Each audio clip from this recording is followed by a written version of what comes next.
현재 시각 8시 24분 지나갑니다. 어제 오후 들어서 시장 힘이 좀 많이 약해지는 상황이었고 특히 코스닥이 900선을 내주고 말았네요. 간밤 뉴욕 증시도 또 하락했죠. 네. 네. 이래서 이제 9월에 변동성이 좀 커질 수 있다라고 다 우리가 또 과거 흐름을 보나 뭐로 보나 이게 진짜 변동성이죠. 하루 오르고 하루 빠지고. 그러게요. 하루가 달라요. 오전 다르고 오후 다르고. 맞아요. 예. 그나마 100분 머니쇼 진행하는 동안은 잘 버티는 것 같아요. 지금까지 보면. 그리고 거래 자체가 오전에 다 이뤄지고 사실 오후 들어서는 좀 경계 심리가 더 커지는 모습이더라고요. 저는 100분 머니쇼 한번 띄우려 했더니만 또 이렇게 옆에서 안 도와주시네. 아니, 좀 중립적이고 객관적인 입장이어야죠. 예. 그러니까 시장 조금 어제 흐름은 그랬어요. 워낙에 또 이렇게 좀 아마 많은 투자자분들이 오후에는 좀 이렇게 다소 공포감을 좀 느끼지 않으셨을까 그렇죠. 싶은 생각이 들었는데요. 네. 이러다가 시장이 쭉 또 떨어질까 봐 그렇게 불안감 많이 느끼셨을 것 같은데 네. 오늘 때마침 또 유한타증권 네. 유동훈 본부장 모셔서 또 시장 얘기 나눠보도록 하겠습니다. 어서 오세요. 어서 오십시오. 안녕하십니까. 네, 간밤 뉴욕 증시 전날에는 좋았는데 간밤에는 또 3대 지수 모두 또 떨어졌단 말이죠. 네. 뭐 아무래도 지금 여전히 유가가 너무 세게 움직이다 보니까 전체적으로 경기 침체나 뭐 경기에 대한 두려움이 여전히 상존합니다. 물가가 계속 이렇게 좀 높게 상승하는 추세를 보여준다면 미 연준이 금리를 인하하지 않을 거고 또 추가로 또 금리 올리는 게 아니냐 11월 달에 그렇다 보니까 여전히 불확실성이 지금 상존하고 있고 변동성이 이어지고 있습니다. 저희는 이런 가운데서 우리가 이걸 어떻게 이제 대응해야 되냐 하는 부분에 있어서는 그러니까요. 이번 변동성은 단기적인 변동성이다라고 판단하고 있습니다. 결국 우리가 지켜봐야 되는 부분이 이 유가가 얼마나 큰 영향을 미칠까 하는 부분을 봐야 될 것 같고요. 또 인플레이션이 안정을 찾는다고 했었을 때 미 연준의 금리 스탠스가 어떻게 될 거냐 하는 부분이 굉장히 중요할 것 같습니다.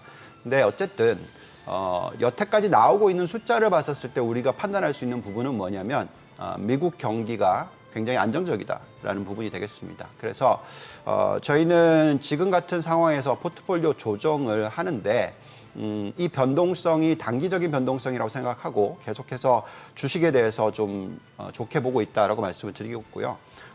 저희가 주식의 비중을 지금 한 80% 정도 들고 가고 있고요. 네. 채권의 비중을 약 한 20% 정도 가져가고 있습니다. 자, 그 이유는 원래 6대4 전략이 보통 자산 배분 전략인데 채권 비중을 20%니까 절반밖에 안 가져가는 거죠. 그러니까 무슨 얘기를 해드리는 거냐면 금리가 쉽게 떨어지지는 않을 것 같다. 이런 부분이 되겠습니다. 그러니까 그만큼 안정적인 명목 성장률이 나오고 있고 인플레이션을 포함한 숫자 그렇고요. 또 실질 성장률도 2%대 이상이 지금 나오고 있다라고 보시면 될 것 같습니다. 자, 그런 가운데서 저희가 좀 포트폴리오를 좀 적극적으로 어떻게 보면 좀 너무 한 곳에 투자를 많이 한다고 생각하실 수 있겠지만 저희는 미국에 대한 초점을 더 이번 높였습니다. 특히 나스닥. 지금 70%까지 또 끌어올렸고요. 어디서 뺐냐면 간단하게 중국에서 뺐습니다. 그만큼 중국이 지금 적극적인 부양 정책을 쓰고 있다라는 얘기를 하고 있지만 중장기적으로 놓고 봤었을 때 중국의 어떤 흐름 자체가 그렇게 좋아 보이지는 않습니다. 여기에 이제 미국은 상당히 좋아 보인다라고 말씀을 드리겠고요. 어떤 차트 때문에 그러냐면 저희는 어쨌든 지금은 유동성 얘기를 하기보다는 실질적인 펀더멘탈과 실적을 가지고 얘기하는 게 가장 중요하거든요. 즉 앞으로 경기 침체가 일어날 거냐 안 일어날 거냐 그리고 여기에 따라서 실적이 어떻게 변할 거냐 하는 게 중요한데 지금 저 노란색 선이 뭐냐면 미국입니다. 자, 미국의 노란색 선을 보시면은 이익 추정치가 거의 뭐 작년 연말 올해 연초까지는 크게 빠지는 모습 보여줬다가 계속해서 지금 상승을 하고 있어요. 반면에 밑에 있는 게 파란색 선이 중국입니다. 중국은 굉장히 바닥을 기고 있다가 좀 올라가는 듯 했다가 또다시 빠지고 있어요. 그래서 이런 모습을 보고 있으면은 저희가 판단할 때는 여전히 미국밖에 믿을 게 없다 정도까지 그런 상황이고요. 그렇기 때문에 앞으로 경제 지표를 보면서 더 설명을 하겠지만 미국에 대한 어떤 기대치를 높이시는 전략이 더 맞다라고 생각이 들고요. 물론 지금 뭐 아이폰 출시 또 여러 가지 이슈를 가지고 미국에 대한 불확실성도 얘기를 하고 계십니다만 그 부분에 있어서는 지금 여러 가지 지표를 보고 있으면 경제는 안정적인 모습으로 나가고 있고 또 골디락스로 변해갈 가능성이 높아지고 있다라는 것에 대해서 저희는 지금 한 표를 주고 있고 거기에 맞춘 전략을 펴고 있습니다. 네. 그래요. 근데 이제 유본 부장님의 이제 가져오시는 자료나 이렇게 논리 전개는 뭐 이렇게 항상 설득력 있게 다가옵니다만 지금 이제 애플이 대장주라 할 만한 애플 같은 경우가 뭐 지금은 신제품 아이폰 15 출시 관련해서 전후해서 좀 그것도 있고 어제는 또 뉴욕에 전반적으로 지수를 끌어내린 게 그 클라우드 업체죠 오라클이. 오라클. 네. 예. 예, 오라클이 또 그렇게 하는데 이렇게 보면은 두 개 다 장기 차트가 됐건 뭐 단기가 됐건 이렇게 보면 좀 지금 당장 이렇게 진입하기에는 좀 좀 겁이 나는 약간 그런 그림이라서. 네. 예. 제가 계속 그 리포트를 만들고 네. 고객들과 얘기를 할 때 어떤 얘기를 해드렸냐면 약간 애플은 공백 기간이 좀 있을 거다라고 말씀을 앞으로? 드렸어요. 네. 그래서 언제 주가가 크게 움직이기 시작할 거냐면 저희의 판단에는 내년 비전 프로가 판매가 되기 시작하면서 네. 어느 정도 숫자가 나오느냐에 따라서 바뀔 거라고 말씀을 드렸고요. 오라클은 저희가 들여다보는 모든 IT 관련 소프트웨어, AI 관련해서 예. 가장 매력도가 떨어지는 종목이다라고 저희가 그래요? 분석을 했었어요. 오라클은? 예, 그렇기 때문에 주가의 흐름은 별로 안 좋을 거라고 예상했습니다만 네. 물론 10몇 프로까지 빠질 거는 몰랐지만 네, 건드리지는 않는 게 좋을 거다라고 생각을 했고요. 사실 조금 있으면은 이번 주 말에 주 후반에 나오는 숫자가 어도비가 나옵니다. 네네. 그게 훨씬 더 중요할 겁니다. 그만큼 AI 관련 소프트웨어 쪽에 매출이 어떻게 변하고 있는지가 중요하고요. 오라클도 사실 AI 쪽만 놓고 보면 나쁘지 않아요. 근데 문제는 전체적인 큰 그림에 있어서 실적이 예상보다 좋지 않았다라는 부분이고요. 저희가 이제 왜 그런 얘기를 해드리냐면 계속 말씀을 드리고 있는 부분이 이 생산성 향상에 있어서 예. 모든 부분에 지금 연결이 되고 있는 게 혁신이에요. 그러니까 혁신 사이클이라고 얘기하는 게 1995년부터 2000년에 일어났던 혁신 사이클은 인터넷이죠. 인터넷 인프라가 많이 깔리고 관련돼서 엄청난 성장이 나왔거든요. 그리고 나서 2009년 이후에 누가 리드를 했냐면 아이폰을 가지고 있는 애플이 리드를 했죠. 네. 그게 어떤 시대냐면 모바일 인터넷 시대입니다. 네. 예, 그래서 모바일 인터넷을 이용해서 여러 가지 매출을 일으키는 소프트웨어가 만들어졌고 애플이 그걸 다 공유를 했죠. 그래서 여기 보시면은 인터넷 시대의 그 생산성 향상 추세를 보시면은 거의 10년 가까이 연평균 2.3%의 증가율을 복리로 보였었습니다. 생산성 증가가. 그러니까 매출 증가된 1인당 매출 연가의 어떤 수준이죠. 그리고 2009년부터 2020년 근처까지 보시면은 그때는 연평균 복리의 상승률이 떨어졌어요. 어느 정도까지 떨어졌냐면 1.4% 정도 수준으로 떨어졌습니다. 좀 넘겨주시면. 그래서 보시면 어쨌든 이 복리의 상승률이 떨어진 거는 사실이죠. 네. 그렇지만 어쨌든 성장을 하고 있습니다. 근데 중요한 거는 지금 현재 시점입니다. 지금 현재 시점이 왜 중요하냐면 이번에는 인터넷, 모바일 인터넷, 그 다음에는 클라우드와 AI입니다. 그래서 이게 생산성 향상을 일으켜줘야 되는데 지금 아이폰을 보고 있으면 조금 느낌이 뭔가 혁신이 있나? 이런 네. 의구심이 들죠. 예. 그게 왜냐하면 AI를 이용한 뭔가 매출을 일으키는 부분이 아이폰을 가지고는 아직 가시화가 안 되고 있는 거거든요. 근데 그것을 일으키는 회사들이 주가가 셉니다. 예. 예, 그렇기 때문에 엔비디아가 주가가 셌었고 또 제가 말씀드리는 어도비의 실적이 나오면 또 아마 주가가 셀 거라고 저는 생각합니다. 그래서 이제 그런 부분이 중요한데 지금 보시면은 지난 한 3년 정도를 계산했었을 때 생산성 향상이 빠르게 올라가고 있기는 합니다. 정말 많이 올라갔던 때는 코로나 때예요. 이때는 사람들이 일을 안 했잖아요. 그러다 보니까 이제 매출은 안 주는데 워낙 뭐 그래서 좀 잘못된 숫자라고 생각하시면 되겠고 저걸 빼고요. 네. 이제 오른쪽으로 가면은 이제 위드 코로나 시대니까 그건 이제 실질적으로 나오겠죠. 이제 위드 코로나 시대에 접어들었는데 지금 생산성 향상이 최소 1.5% 연간 복리로 지난 한 분기만 계산했을 때는 자그마치 3.46%. 그러니까 그 심지어 인터넷 시대보다 더 강하단 말이에요. 그래서 얼마나 빠르게 변할까 이게 굉장히 중요한 포인트인데 진짜 중요한 것은 이런 인터넷 시대와 인터넷 모바일 시대에 우리가 가장 중요하게 생각하는 나스닥 지수, 그러니까 나스닥이 혁신을 가져오는 지수이죠. 그 나스닥 지수의 상승률을 보시면은 이게 그냥 1년만 오른 게 아니고 거의 10년 가까이 복리로서 인터넷 시대의 나스닥이 67%나 상승을 하고요. 그리고 인터넷 모바일 시대에 21%나 상승을 합니다. 물론 상승률이 떨어졌죠. 근데 지금 AI 시대라고 얘기하는 지금 현재 시점에서 지난 한 3년 정도 계산해 보시면은 연평균 얼마가 나오냐면 24.8%가 나옵니다.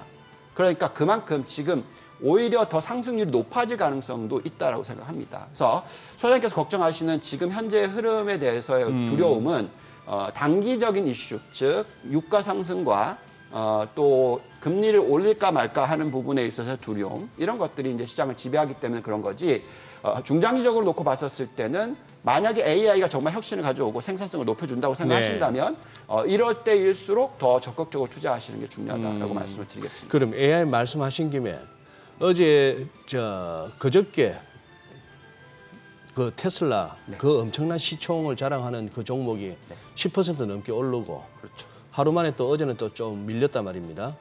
그러면 그저께 그렇게 올랐을 때는 도조 컴퓨터가 또 이렇게 막 언급이 되고 모건 스탠리 리포트가 이제 엄청난 한 60% 정도로 갖다 더 목표가를 올려버렸으니까 네.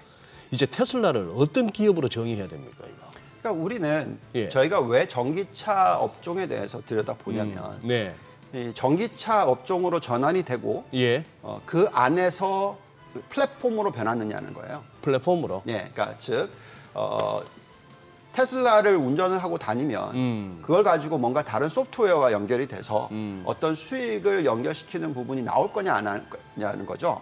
가장 중요한 핵심은 자율주행입니다. 그렇죠? 예. 예, 그래서 그 자율주행을 일으키기 위해서 중간에 들어가는 정말 많은 컴퓨테이션이 있잖아요. 예.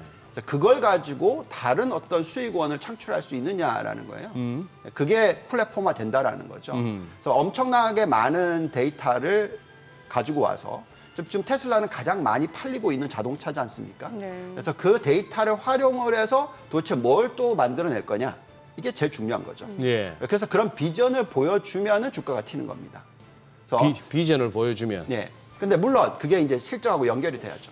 애플이 그 비전을 보여줬었고 2009년, 2010년도에 그러면서 실질적으로 이익과 연결이 되니까 이게 10년 사이클이 나오면서 애플이 그 10년 동안에 1200% 넘게 상승을 하죠. 그러니까 똑같은 얘기입니다. 그래서 테슬라가 지금 보여주는 것은 어쨌든 전기차는 잘 팔린다. 가격을 인하시키더라 하더라도 많이 팔리고 있다. 중국에서도 심지어 경쟁이 있는데도 팔리고 있다. 이거잖아요. 그러면 이제 깔리고 나면 그것에 대한 모든 데이터를 가지고 오겠죠. 그 데이터를 이용해서 우리가 흔히 얘기하는 AI 슈퍼컴퓨터를 이용을 해서 자율주행을 연결시키던 뭐 여러 가지 보험 산업과 연결시키던 어떤 산업과 연결시키던 모르지만 우리가 생각하는 것은 이 산업의 어떤 자동화와 산업의 어떤 생산성 향상을 일으키는 그런 모습으로 변해갈 거다. 그게 이제 애플이 만들어준 2009년부터 2020년까지의 어떤 사이클이었고요. 테슬라가 만들어주는 게 그런 사이클일 거다 생각합니다. 근데 중요한 것은 물론 테슬라만 그렇게 하는 게 아니죠. 네. 뭐 다른 경쟁사들이 다 지금 하고 있지 않습니까? 구글, 뭐 아마존, 뭐 우리가 또 얘기하는 엔비디아는 거기에 지금 인프라를 깔고 있는데 엔비디아도 굉장히 놀라운 기업인 게 지금 하드웨어 까는 것뿐만이 아니라 소프트웨어 연결시키는 것을 같이 하고 있어요. 심지어는 소프트웨어를 가지고 하드웨어 쪽에 연결을 더 빠르게 시키는 걸 만들어내고 있다는 말이죠. 그래서 자, 이런 것들을 보고 있으면은 실질적으로 숫자에서 좀 확인이 되고 있는 겁니다. 그래서 그 숫자를 확인시켜주는 비전을 보여주고 그걸 확인을 시켜주면 주가는 움직이는 거죠. 그래서 그런 모습을 자꾸 보여주고 있기 때문에 지금은 어떻게 보면은 좀 쉬어가는 구간. 뭐 워낙 주가가 엔비디아 같은 경우에 많이 올라갔기 때문에 네. 그런 흐름이고요. 또 다른 업체가 또 뭔가 비전을 보여줘야 되는데 그것을 좀 보면서 판단해야 되겠고 그게 정말 가시화되는 시기는 3, 4분기 실적 발표, 4, 4분기 실적 발표 점점 더 가속화될 거다라고 생각을 합니다. 그래서 이제부터는 경기 침체 이슈와 앞으로 실적이 어떻게 되느냐가 네. 가장 중요하다. 그러니까 이 부분에 더 초점을 맞추셔야지 자꾸 유동성이나 뭐 유가 흐름이나 이런 거에 초점을 맞추면서 투자를 하다 보면은 계속 쫓아가는 예. 케이스밖에 안 된다. 그래서 좀 장기적인 패턴을 보시면서 투자를 임하시는 게 좋겠다 말씀드리겠습니다. 그렇다면 뭐 오늘 이제 CPI, 내일 PPI 더불어서 또 내일 또 미국 사람들 소비는 어느 정도 왕성한가 볼 수 있는 소매 판매. 이제 한 이틀 중요한 지표가 나옵니다. 그렇죠. 그 부분도 별로 큰 영향은 없다. 그냥 변동성을 일으키는 정도. 변동성을 일으키는 정도. 저희는 이제 어떻게까지 생각하냐면 이번에 CPI 발표와 그다음에 미 연준의 금리의 결정, 네. 이렇게 앞으로 오늘 밤에 나오는 CPI 그리고 20일 날 나오는 FOMC 금리 결정, 요게 지나고 나면 이것들이 지나고 나면은 이제부터는 더 이상은 인플레이션과 금리를 가지고 변동성을 일으키기에는 무리다라고 생각을 합니다. 왜 그러냐면 우선 CPI를 보시면은 헤드라인이 올라가고 있는 게 사실이에요. 그래서 이제 3.0에서 3.2, 3.6 이렇게 지금 얘기를 하고 있잖아요. 이 숫자가 올라가는 게 말씀드린 이 에너지 때문에 그렇습니다. 에너지 가격의 상승, 특히 유가의 상승 때문에 그런데 헤드라인 말고 근원을 보시면은 지금 잘 안 떨어지고 있던 4.6, 4.7%의 근원이 이번에 발표가 되면 4.3으로 떨어질 거고요. 그리고 이제 앞으로 계속 떨어질 겁니다. 왜 그러냐면 주거비의 상승률이 지금은 7.6%이지만 연말까지는 거의 뭐 3%대까지 떨어질 거다라고 생각하고 있어요. 자, 이렇게 되면 이제 헤드라인 말고 근원 자체가 3% 밑으로 떨어질 가능성에 대해서 우리가 좀 생각을 할 수가 있을 것 같아요. 그래서 그렇게 되면은 저희가 판단하기에는 더 이상 뭐 금리 인상이나 인플레이션 때문에 시장의 변동성을 일으키지는 못할 것 같고요. 사실 뭐가 일으킬 수 있냐면 경기 침체. 그래서 도대체 경기 침체가 오느냐 안 오느냐 이 부분에 있어서 이제 금리를 더 이상 이제 안 올린다라는 얘기는 경기가 이제 쿨다운 할 거다라는 생각을 하는 거죠. 자, 그러면 이제 얼마나 빨리 경기 침체가 오느냐 하는 부분에 있어서 우리가 지금 미리 예측을 하면서 대응을 하셔야 된다. 그래서 오늘은 계속 그런 부분들을 좀 짚어보는 게 중요하지 않을까라는 생각이 듭니다. 그러니까 지금 미국의 경기 상황을 좀 체크해 보는 게 가장 중요하다라는 말씀을 주셨는데 실제로 그럼 골디락스라고 주장하시는 그 근거를 저희가 좀 봐야 될 것 같은데요. 네. 너무나 많은 지표들이 그 부분들을 얘기를 해주고 있어요. 지난 그 2분기에 은행권의 자기자본 비율이라는 게 발표가 됐었습니다. 그 숫자가 이제 얼마 전에 나왔고요. 주말에 나왔는데 보시면은 지금 13.4%가 작년 연말이었고요. 네. 지난 1, 4분기가 13.6 그리고 지금 2, 4분기 숫자가 13.7, 13.7 굉장히 높은 숫자입니다. 이 정도로 높다라는 것은 은행권의 자기자본 비율이 튼튼하다는 얘기고요.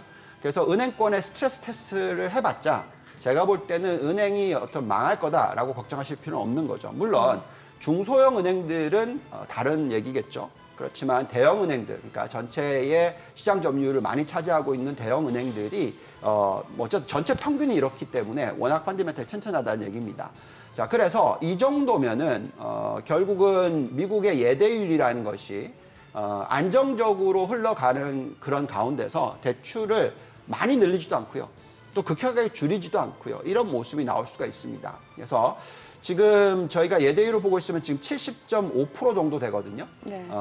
근데 저희가 자꾸 비교를 많이 하는 구간이 이 구간인데 어디냐면 90년대 초반부터 2000년대까지 보시면 굉장히 빠르게 예대율이 급등을 했다가 옆으로 좀 기어가는 모습을 보이는 구간이 나오다가 네. 마지막에 또 급등을 하죠. 이게 이제 닥한 버블 때입니다. 근데 이제 지금이 보시면은 아주 빠르게 급등을 했어요. 네. 그리고 이제 지금 최근에 나오는 숫자는 옆으로 기는 모습이 나오고 있는 거죠. 그러니까 이게 좀 가다가 만약에 정말 거품이고 붕괴가 되려면 이게 또다시 급등을 하는 모습을 먼저 보여주고 이제 끝난다라는 거죠. 그리고 이 사이클은 최소 길이가 4년 넘습니다. 근데 지금 바닥을 잡고 올라가기 시작한 게 2021년 11월에 바닥을 잡았거든요. 예. 그럼 이제 겨우 2년이 안 됐다는 얘기죠. 그래서 앞으로 최소 2년은 남았다.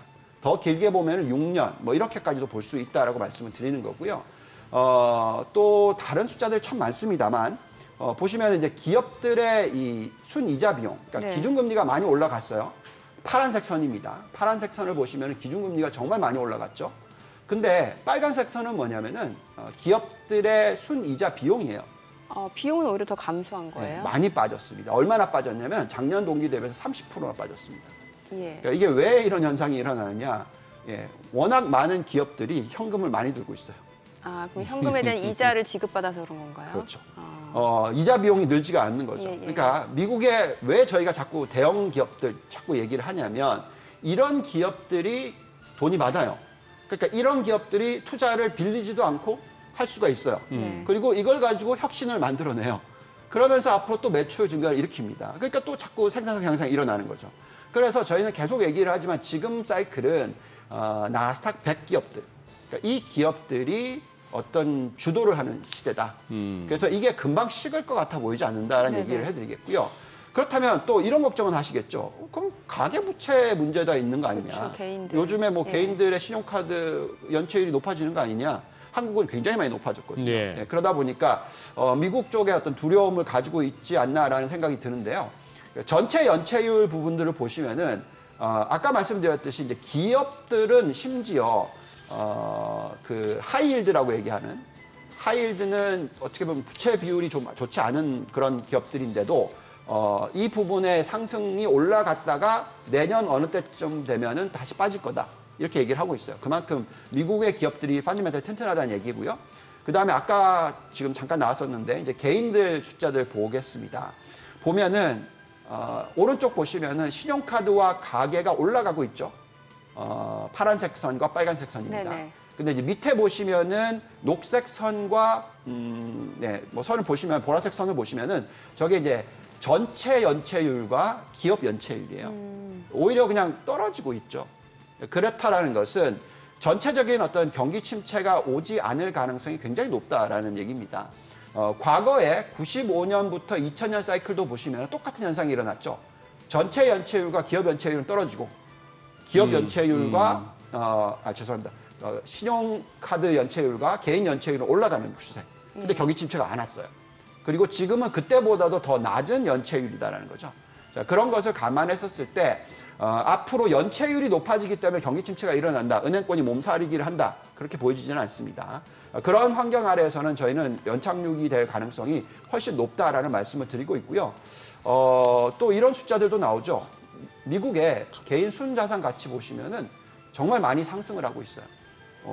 주식 때문에 2.6조 달러 증가했고요. 부동산 때문에 2.5조 달러 증가를 하고 있습니다. 여기에 또 우리가 가장 걱정하는 게 이제 개인들인데 네. 개인들의 실질 임금 상승률도 지금 앞으로 장기적으로 높은 수준, 그러니까 1% 이상에서 오랫동안 유지될 거다. 2026년까지도 계속 유지가 될 거다. 이렇게 지금 예측이 되고 있는 거예요. 그래서 그렇다면 연체율이 지금은 올라가고 있는데 앞으로는 또 안정을 찾습니다. 왜냐하면 인플레이션이 떨어져 주니까. 그래서 이런 모든 것을 감안했었을 때 경기 침체로 넘어가는 게 아니라 연착륙에 성공을 할 가능성, 즉 인플레이션 2.5% 정도 시대에 성장률 2% 시대, 그러니까 명목 성장률 4.5% 시대를 앞으로 몇 년간 이어갈 수 있지 않을까라는 저희는 기대를 가지고 있습니다. 네. 아까 저 앞에 그래프가 개인들의 순자산 가치 네. 이렇게 보다 보니까 저 가운데 제로를 중심으로 이제 네트로 플러스냐 마이너스냐 왔다 갔다 이제 진동하는 양상을 보이는데 저 부분에 또 이제 판단도 필요하네요. 저 커지고 있는 막대가 키를 더 키우려는지 아니면 또 이렇게 평균을 향해서 또 수렴해 나가려는지. 네. 그런데 혹시 또 중국발 무슨 뭐 갑자기 짱돌은 안 날라오겠죠? 네, 그 정도까지는 아닌 것 같아요. 근데 중국의 문제는 이겁니다. 좀 보여드리면요. 네. 지금 중국의 총 부채 비율과 미국과 유럽존의 총 부채 비율을 좀 볼게요. 예. 보시면은 저게 빨간 선이에요. 저게 좀 걱정이 되는 거죠. 중국 부채 예, 총 부채 비율입니다. 총 부채 비율이라는 것은 정부 부채와 기업 부채와 가계 부채를 다 더한 숫자입니다. 중국만 확 올라가고 있네요. 네, 중국은 예. 떨어지는 듯 했다가 다시 올라가고 예. 있어요. 근데 지금 미국과 유럽은 빠지고 있어요. 그러니까 잘 대응하고 있다라는 거죠. 그래서 저희의 생각에는 그렇기 때문에 아까 저희가 포트폴리오 구성할 때 중국은 줄이고 오히려 유럽과 미국은 높이고 네. 그러니까 선진국에 대해서 더 투자 비중을 높이는 그런 전략을 펴고 있습니다. 달러의 흐름도 좀 비슷하게 가고 있죠.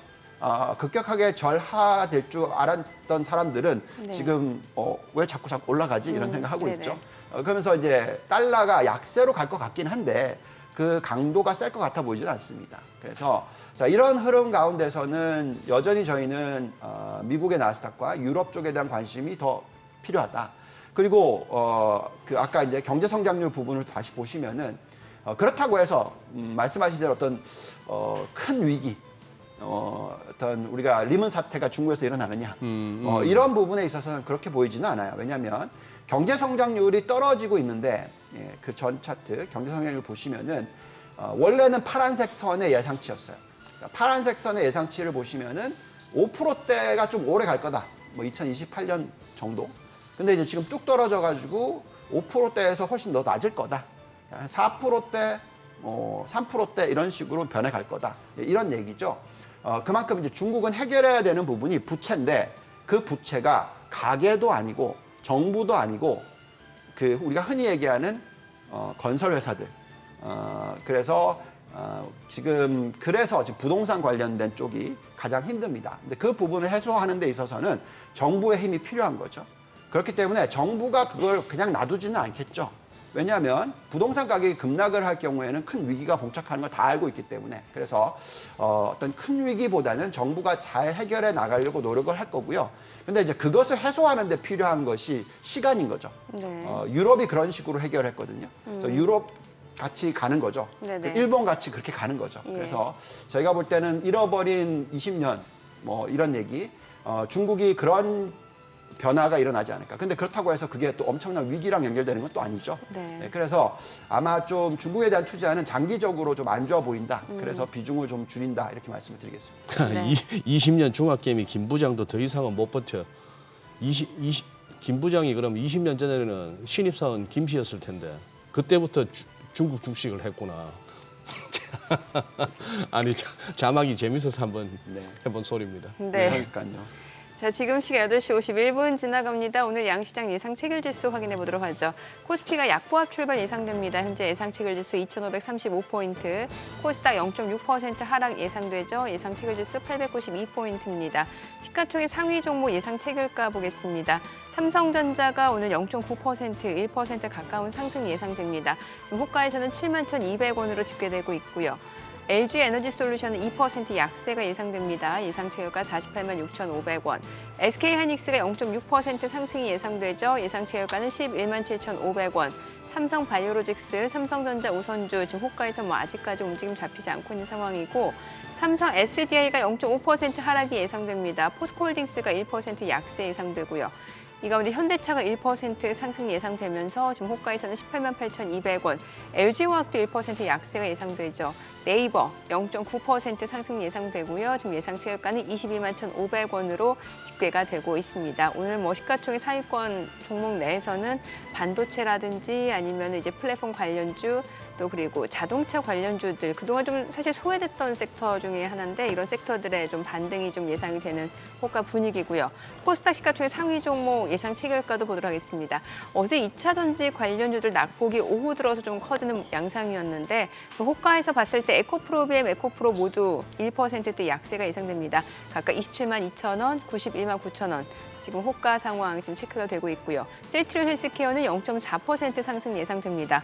포스코 DX가 4.8% 하락 예상됩니다. 예상 체결가 54,500원. 코스피 이전 상장 이슈가 맞물리면서 꾸준하게 주가 상승세를 보였던 포스코 DX인데 또 최근에는 계속해서 또 조정 압력이 이어지고 있는 모습이고요. LNF도 2.3% 하락이 예상됩니다. 예상 체결가는 19만 1,000원으로 집계되고 있습니다. HLB 보합 출발 예상되고 있고요. JYP 엔터테인먼트도 역시 보합, SM 펄어비스 역시 뚜렷한 움직임 아직까지 나타나지 않고 있는 상황이고 레인보우 로보틱스가 1.4% 하락이 예상됩니다. 예상 체결가는 19만 3,000원으로 집계가 되고 있습니다. 자, 이제 개장까지 6분여가량 남았습니다. 일단 오늘 대형주들, 거래소 쪽 종목들은 상대적으로 그래도 좀 양호한 흐름을 보여줄 거로 예상이 되고 있는데 코스닥 쪽이 좀 심리가 많이 위축되고 있는 것 같네요. 예, 예. 지금 상황이 이제 그럴 수밖에 없는 것 같고 어떻게 보면은 올 한 해는 그렇게도 볼 수 있죠. 부동산 쪽이 됐는지 어디가 네. 됐는지 몰라도 지금 막 터지고 있으니까 빨리 주식시장에서 그거 복구하기 위한 뭐 이 시장에 늘 그런 게 있었습니다만 금년에는 유난히 심하네요. 우리가 그냥 테마주라고 그냥 퉁 쳐서 그냥 설명을 해버립니다만 이거 전부 작전이거든요. 작전이면서 후다닥 해서 빨리 그냥 이 대중들 상대로 해가지고 빨리 큰 돈 만들어서 빠져나가기 위한 그런 흐름들이 원래는 유난히 심한 게 우리 한국 증시 같습니다.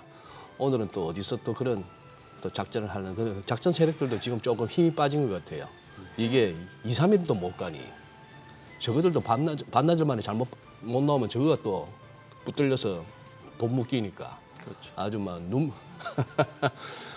막 눈알 튀어나오는 장이 됐습니다.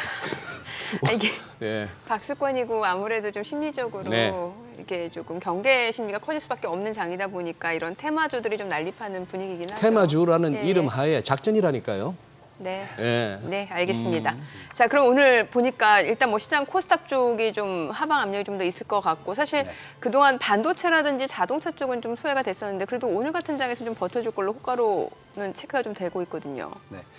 지금 소장님 말씀하셨던 부분이 예. 그만큼 변동성이 심할 것이 한국에선 나타날 수밖에 없죠. 예. 네. 많은 분들이 이제 최근에 전문가들이 이제 그런 얘기 많이 하죠. 우리나라 시장이 너무 단타. 네네. 네, 이렇게 변했다. 네. 흔히 말하는 네.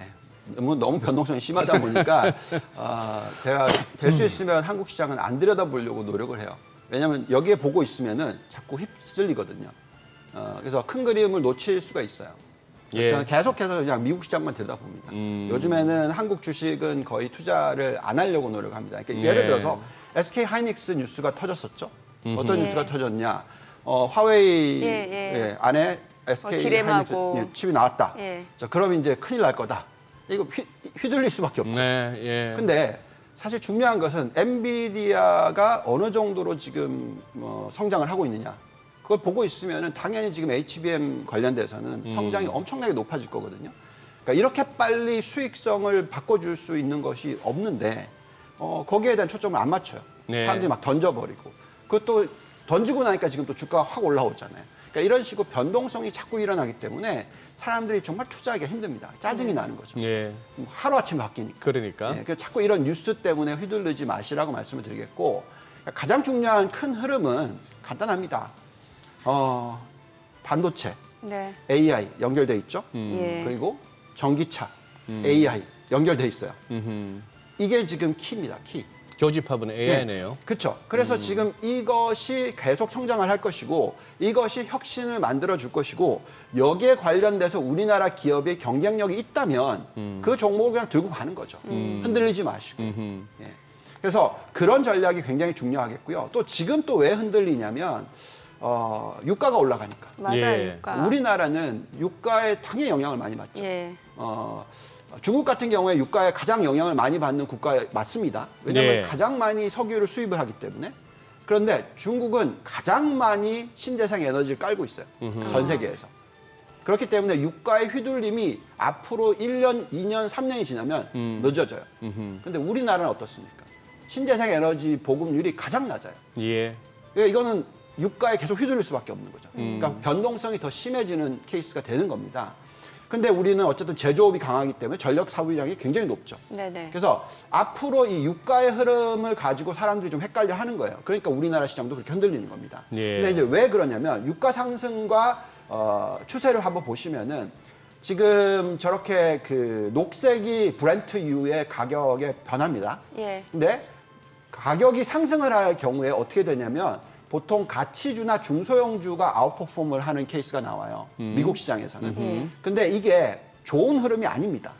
왜냐하면 이건 끝물의 흐름이거든요. 예. 네, 그래서 다음을 한번 보시면은 이제 어떤 것을 볼 수가 있냐면 저 차트는 무슨 얘기를 해주는 거냐면은 에너지 지수의 상승률 나누기 S&P 500 지수의 상승률입니다. 그래서 저렇게 올라가는 추세를 보이는 게 에너지가 S&P보다 더 수익률이 좋다는 거예요. 유가 관련주들이. 네. 근데 그렇게 되면은 하드랜딩, 그러니까 경착륙할 네. 확률이 확 높아지고요. 예. 오히려 이제 반대로 파란색 선으로 저렇게 수익률이 상대적으로 저조하면은 소프트랜딩, 연착륙에 성공할 확률이 높습니다. 자, 그래서 지금 이렇게 유가가 고공행진을 오랫동안 가는 건 절대 좋은 모습이 아닌 거죠. 그렇죠. 예, 그래서 이 부분이 해소가 돼야 됩니다.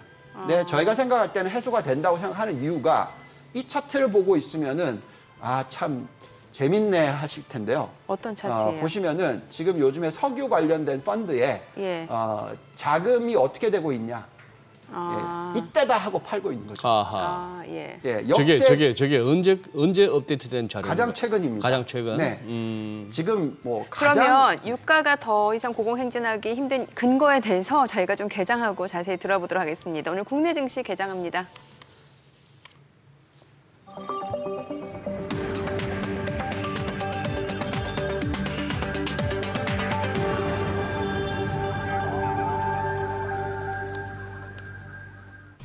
네, 9월 13일 수요일 국내 증시 개장했습니다. 간밤 뉴욕 증시 3대 지수 일제히 하락했고요. 나스닥이 특히 많이 떨어졌습니다. 오라클 실망 매물성 쏟아지면서 나스닥 하락을 이끄는 양상이었고 애플 신제품 발표를 했습니다. 아이폰 15 출시에도 불구하고 혁신이 없었다라는 평가가 나오고 있는 상황에서 또 주가는 오히려 하락하는 모습이었고 또 CPI 발표를 앞두고 있는 상황이기 때문에 투자자들 관망 심리는 조금 더 커질 수 있을 것 같습니다. 어제 국내 증시도 변동성이 굉장히 큰 양상이었고 오후 들어서 코스닥 쪽에 낙폭이 커지면서 900선을 하회했습니다. 과연 오늘은 또 어떤 흐름을 나타내는지 출발 지수 확인해 보도록 하죠. 먼저 코스피입니다. 지금 현재 보합권 출발입니다. 코스피는 2,538포인트.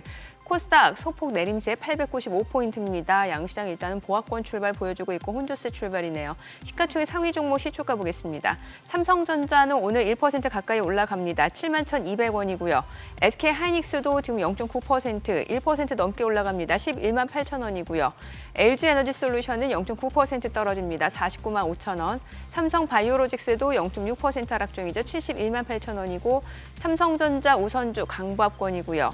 삼성 SDI가 0.5% 떨어집니다. 55만 5천 원. 포스코홀딩스가 1% 약세죠. 53만 9천 원이고요. 오늘 현대차가 올라갑니다. 1% 상승 중입니다. 18만 8,100원이고요. LG화학은 1% 떨어집니다. 네이버가 0.2% 하락 21만 8,500원에 거래되고 있습니다. 오늘 자동차 관련주들 흐름 좋습니다. 현대차뿐만 아니라 기아도 지금 1% 상승 중입니다. 7만 8,600원에 거래되고 있습니다. 사실 자동차 관련주들 실적이 좋다라는 소식은 계속해서 전해드렸는데 주가 상승은 좀 다소 제한적인 모습이었죠. 오늘은 현대차, 기아, 현대모비스 일제히 상승 흐름을 보여주고 있습니다. 자, 그리고 정유주들도 오늘 강세를 보여줍니다. 아무래도 국제유가가 강세를 나타내다 보니까 정제 마진 개선에 대한 기대감은 또 정유주에 반영이 되기 마련인데 SOL이 2.4% 상승 79,700원이고요.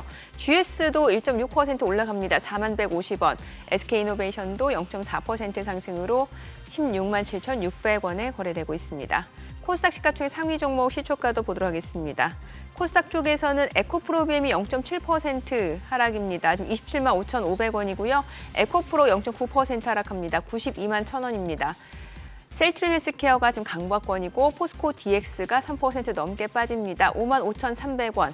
LNF도 2.4% 하락 중이죠. 19만 1,100원이고요. HLB가 3% 약세입니다. 3만 750원이고 JYP 엔터테인먼트도 내림세고요. 이 가운데 레인보우 로보틱스 또 SM은 소폭 상승 중이고 펄어비스가 1% 지금 하락 흐름 이어지고 있는 상황입니다. 자, 오늘은 좀 어떤 섹터들이 움직이는지 제가 좀 체크를 해볼게요. 지금 보면은 아무래도 이제 유가 상승과 맞물려서 석유가스 관련주들, 흥구석유 16% 급등 중이고요. 중앙에너비스도 5% 강세입니다. 에너지 관련주라고 보시면 될 것 같아요. 극동유화도 3% 강세고 앞서 보셨다시피 SO일과 GS 좀 강세 흐름 이어지고 있습니다. 자, 그 밖에 또 어떤 종목들이 올라가는지 볼게요. 반도체 장비주도 오늘 흐름 좋습니다. 인텍플러스, 사실 이제 오늘 반도체 대장주인 SK하이닉스, 삼성전자가 강세를 보여주고 있고 이 가운데 또 반도체 장비주까지도 일제히 상승 흐름을 보여주고 있는데 인텍플러스, 한미반도체, 이오테크닉스 각각 6%, 4% 강세 흐름 이어지고 있고 지금 보시다시피 대덕전자도 1.9% 올라가고 있는 상황이고요. 하나마이크론 3% 넘게 올라가고 TFE, 사이맥스 3% 강세입니다. 그 밖에 테스, JT, PSK 홀딩스 모두 이제 반도체 장비주 쪽인데 강세 흐름 이어지고 있고요. 주성 엔지니어링도 2% 이상 올라갑니다. 오늘 반도체 섹터 흐름 굉장히 좋습니다. 지금 시각 9시 4분 지나갑니다. 수급 상황 체크해 보도록 하겠습니다. 오늘 유가증권 시장에서는 외국인이 다시 매수를 보여줍니다. 그동안 줄곧 매도 공세를 펼쳤던 외국인 오늘 전기전자 섹터에서 집중적으로 매수를 보여주는 것으로 확인이 됩니다. 341억 원 매수 우위고 개인과 기관은 각각 187억 원, 151억 원 매도 우위를 나타내고 있는 모습이죠. 그래서 코스닥 쪽 수급 보도록 하겠습니다. 코스닥 쪽에서는 개인과 기관이 삽니다. 각각 81억 원, 50억 원 순매수고 외국인은 119억 원 매도 우위를 나타내고 있습니다. 자, 오늘 외환시장 개장 상황 보도록 하겠습니다. 달러 환율은 80전 하락한 1,327원에 개장이 됐습니다. 환율 자체 움직임은 변동성이 그렇게 크진 않네요. 네. 예. 1327원 개장 이후에도 지금 전일 대비 한 2원 남짓 빠지면서 1325원대인데 엔원 환율이 이렇게 지금 아주 크리티컬합니다. 100엔당 900원도 깨고 내려가나 하는 정도로 그런 상황이라서 요 엔원 그러니 지금 엔화보다 우리 원화가 세다는 것이죠. 그런 상황이라서 이거 환율 자체는 외국인들이 그렇게 강력하게 환 때문에라도 팔아야 된다 이런 거는 아닌 것 같고요. 예. 지금 보니 비만 치료제도 힘일었고 로봇도 힘일었고 지금 오늘은 자동차하고 반도체, 특히 반도체 섹터가 좋아요. 반도체 관련 장비 이런 쪽이 가잖아요. 예, 맞아요. 예, 이게 외국인이 사주니까 확실히 다르네요. 그러니까 외국인들이 또 금년 들어서 작년부터 꾸준히 삼성전자, 하이닉스 사더니만 결국 한번 움직였고 또 현대차, 기아도 꾸준히 그동안 금년 들어서 사왔는데 주가가 안 움직이더니 결국은 이제 군불 떼더니만 이제 비등점이 이르렀나 봅니다. 네네. 솥에서 이제 펄펄펄 끓는 소리가 나기 시작하는 것 같아요. 근데 기본적으로 오늘 비유가 너무 분수하시네요. 기본적으로 이렇게 네. 막 어수선한 섹터에서 말도 안 되게 움직이던 주가들이 좀 이렇게 차분해지니까 예. 좀 시장이 좀 건전해 보여요. 예. 족보 있는 종목들이 이제 움직이는 거예요. 네네. 갈 만한 종목들이. 예, 그렇죠. 반도체, 자동차는 예. 실적이 뒷받침되는 섹터니까요. 그러니까, 예. 아니 앞서서 저희가 본부장님 유가가 계속해서 상승하기는 쉽지 않을 거다라는 그 근거로 이제 에너지 섹터에서 지금 자금이 유출되고 있다라는 거를 좀 설명 주시려고 했던 거잖아요. 네. 자, 우리가 이 설명을 하자면 긴데요. 네. 간략하게 얘기하면 전기차 보급이 많이 되면 될수록 예. 석유 수요는 안 좋아지는 거죠. 그렇죠. 대체가 왜냐하면 되니까. 자동차와 자동차 관련된 부분이 트럭까지 포함해서 네. 전체 석유 수요의 연간 석유 수요의 44%나 됩니다. 그래서 전기차로 빠져나가는 부분이 굉장히 중요하고요.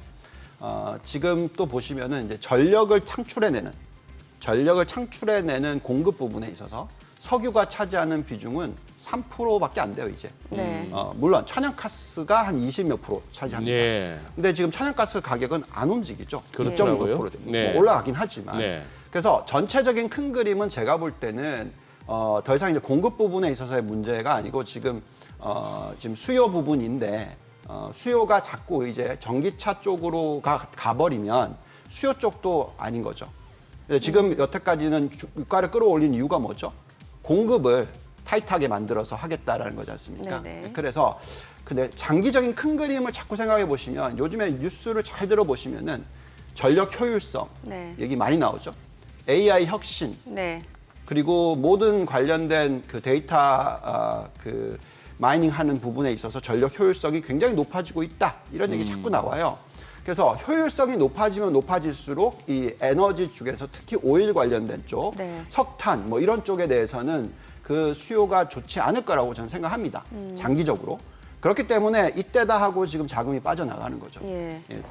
어느 정도 지금 단기적으로 수급을 갖다가 좀 흔들어 놓으니까 올라가니까 예. 그리고 미국의 지금 비축유 전체적인 재고량이 가장 낮은 수준이다 이렇게 얘기하면서 일시적으로는 끌어올리는 거죠. 그렇지만 이것을 하는 사업을 하는 분들의 입장에서는 당연히 이걸 보면서 판단하겠죠. 근데 더 좀 황당할 정도의 숫자를 한번 보실까요? 뭐냐면 캐펙스라고 해서 네. 우리가 앞으로 미래지향적인 게 캐펙스잖아요. 네. 근데 그 캐펙스의 수치를 보시면은 빨간 게 에너지입니다. 하얀색이 IT입니다. 네. 그러니까 지금 언제부터냐? 2015년 이후부터는 계속해서 지금 돈이 안 들어가고 있는 거죠. 석유 쪽은. 그러니까 이게 미래지향적이지 않다라고 이미 결정 내린 거죠. 우리가 친환경 시대 얘기하고 또 클린테크 얘기하고 있고 신재생 에너지 쪽에는 자금이 들어가지만 기존 석유나 석탄 관련된 투자는 안 일어나고 있다는 겁니다. 물론 그렇기 때문에 공급 차질이 있다. 뭐 이런 얘기를 하지만 사실 그건 아니죠. 왜냐하면 사우디에서 펌핑만 하면 되고 러시아에서 펌핑만 하면 되는데 안 하는 것뿐인 거죠. 그렇게 하면서 가격을 조절해 나가는 것이지 실질적으로 큰 그림의 변화는 이미 일어났다라는 겁니다. 그래서 이럴 때는 저희는 우리가 흔히 이런 업종을 레거시 업종이라고 생각하거든요. 네. 그래서 또 많은 분들은 워런 버핏님이 억시덴탈 페트롤리움을 샀기 때문에 이쪽이 좋다. 예. 그래서 에너지가 올라간다. 뭐 이렇게 자꾸 생각하실 수 있지만 네. 그분은 철저하게 배당입니다. 아, 배당. 예. 그 회사의 배당이죠. 예. 언제든지 돈을 벌 수 있다고 생각하니까 투자한 거죠. 근데 어떤 장기적인 큰 그림으로 놓고 보지는 않고 있다고 저는 생각합니다. 그래서 지금은 이 유가가 일시적으로 막 올라가는 걸 가지고 우리는 이제 기술주 다 팔고 에너지로 네. 가자. 뭐 에너지 가격 관련된 부분들이 막 급등을 한다. 그래서 여기 투자하자. 이거 정말 하지 마시라는 예. 말씀을 드리겠습니다. 앞서 그럼 AI 쪽 말씀 주셨잖아요. 네. 그럼 AI 관련해서 저희가 좀 집중적으로 투자해야 될 섹터 얘기 좀 해주시면 좋을 것 같아요.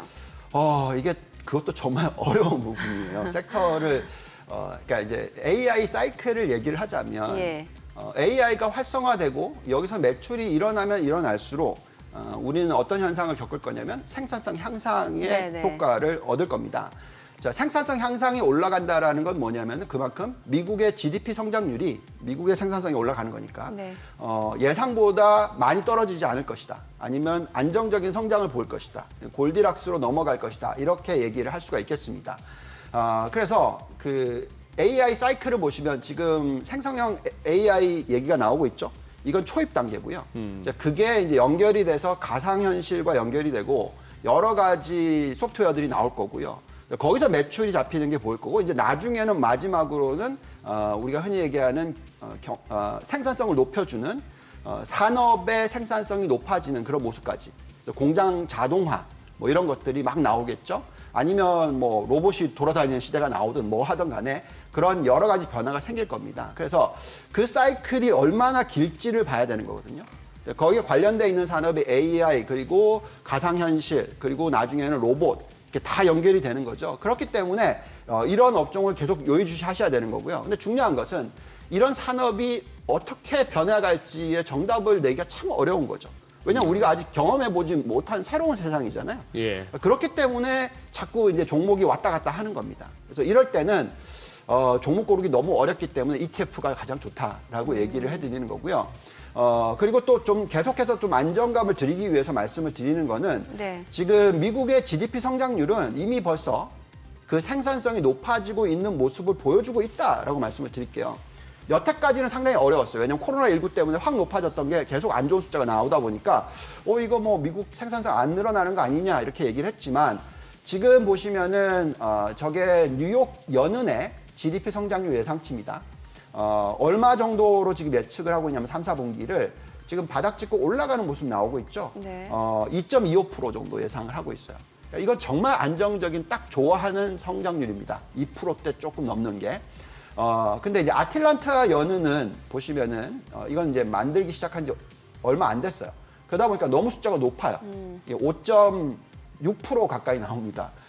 물론 저게 나오면은 제가 볼 때는 생산성이 높아지는 모습인지 아니면 과잉 투자가 일어나는 건지인데 여기에 지금 숫자에 많이 포함되어 있는 건 과잉 투자가 일어나는 숫자인 것 같아 보이기도 합니다. 네. 그래서 물론 제가 볼 때는 저 숫자는 좀 잘못된 것 같고요. 뉴욕 연은이 발표하는 숫자가 더 맞는 것 같아요. 그래서 한 2%대 초중반 정도의 성장률이 나올 것 같습니다. 예. 그게 이제 골디락스인 거고요. 자, 그렇다 보면은 그 성장률을 이끌어가는 업종이 뭐냐? 그게 계속 말씀을 드리지만 대형 기술주, 뭐 반도체 AI, 뭐 이런 또 전기차 부품, 신재생 에너지 이런 것이 되겠고요. 지금 올라오는 저게 뭐냐면은 이미 생산성이 향상이 되고 있다라는 것이 나오는 거예요. 언제 바닥을 찍었었냐면은 작년 4, 4분기다. 그래서 이게 S&P 500 기업의 순이익 마진율 추이가 많이 높았던 게 빠졌죠. 네네. 바닥을 찍고 지금 천천히 올라가기 시작하는데 저기 차트 보시면은 확 올라갈 거다라고 예측이 되고 있죠. 그러니까 그것이 순이익 마진율이 높아진다는 것 자체가 생산성이 높아진다는 얘기입니다. 그런 부분을 굉장히 관심 있게 보셔야 되겠고요. 또 미국의 S&P 500의 에너지 업종을 제외한 예. 매출 증가율과 순이익 증가율 추이를 보시면은 지금 빠르게 상승을 하고 4, 4분기 숫자부터는 굉장히 안정적인 매출 증가율 5% 이상 그리고 이익 증가율은 두 자릿수 이상. 네. 이게 앞으로 몇 년? 뭐 2024년, 2025년까지도 이어질 수 있다라고 지금 예측이 되고 있어요. 그래서 이런 숫자를 보고 있으면 우리는 여전히 성장주에 대한 투자를 가져가셔야 되는 것이고 가치주 투자를 늘리는 타이밍은 이 사이클이 끝날 때. 그러니까 너무 과한 성장을 했다라고 생각할 때 이때입니다. 그래서 그 타이밍이 언제냐가 정말 중요한데 지금은 아니다라는 말씀을 드리겠고요.